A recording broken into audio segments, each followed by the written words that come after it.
马蔡总统来到台南做事时阵，11岁小插画家润平送总统一张神秘的卡片。这个卡片是来为蔡总统所饲的猫仔想象甲阿财。润平讲，因为总统袂当随时把猫仔带出来，所以就甲画出来，希望总统忝的时阵摕出来看，会当来消除压力。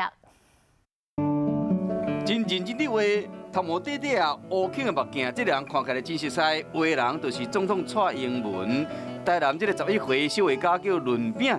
6月份，因为未记将英文课本砸断去，甲因老母冤家一个激气画英文。后来蔡总统嘛捌伊，即马伊有新的作品。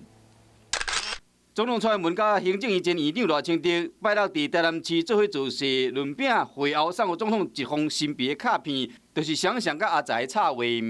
即摆知影讲蔡总统要来台南，所以讲就想要画一幅亲手交总统。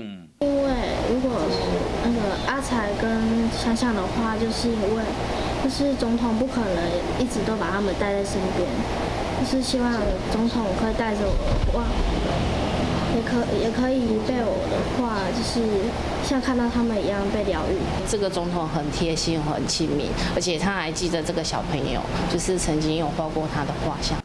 润饼画想象甲阿财、真逼真、朴实甲黄色的虎斑鸟的外形，拢画甲真详细，就希望讲总统的无用造型定身，若是着厝内鸟，会使摕出来看一下。